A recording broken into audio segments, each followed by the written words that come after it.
पद्म पुराण में राधा रानी के जन्म की कहानी मिलती है। इस कथा के अनुसार वृषभानु जी को भूमि की सफाई करने के दौरान राधा जी प्राप्त हुई थीं। वहीं कई पौराणिक कहानियों में इस बात का उल्लेख भी मिलता है कि राधा जी की उत्पत्ति कमल से हुई थी। पूर्व जन्म में राधा रानी के माता पिता का नाम कलावती और सुचंद्र था।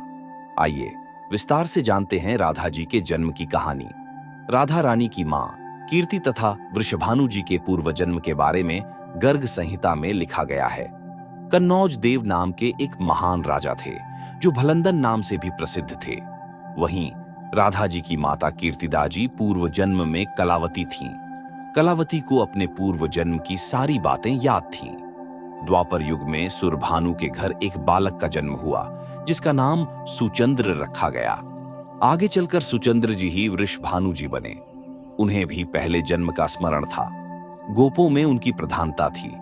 पूर्व जन्म में राधा रानी के माता पिता दोनों ही दान पुण्य और सत्कर्म किया करते थे। कलावती देवी का विवाह सुचंद्र के साथ किया गया। विवाह के बाद सुचंद्र और उनकी पत्नी कलावती को लेकर गोमती नदी के तट पर स्थित एक वन में चले गए।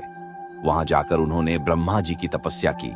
ब्रह्मा जी ने प्रसन्न होकर दोनों दंपति को वरदान दिया कि तुम लोग मेरे साथ स्वर्गलोक चलो और वहां सभी सुखों का भोग करो। उसके बाद द्वापर के अंत में तुम्हारा धरती पर जन्म होगा और तुम दोनों से ही भगवान कृष्ण की प्रिया जन्म लेंगी। गर्ग संहिता के अनुसार जो मनुष्य इस वृषभानु और कलावती के उपाख्यान को सुनता है उसे संपूर्ण पापों से मुक्ति मिल जाती है। अंत में वह भगवान श्री कृष्ण के परम धाम का अधिकारी भी होता है।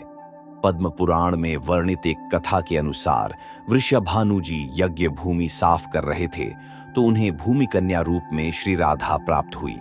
वहीं कई पौराणिक कहानियों के आधार पर यह भी माना जाता है कि वृषभानु जी को एक सुंदर शीतल सरोवर में सुनहरे कमल में एक दिव्य बालिका प्राप्त हुई थी। वृषभानु जी उस कन्या को लेकर घर ले आए, लेकिन वह बालिका आंखें नहीं खोल रही थी।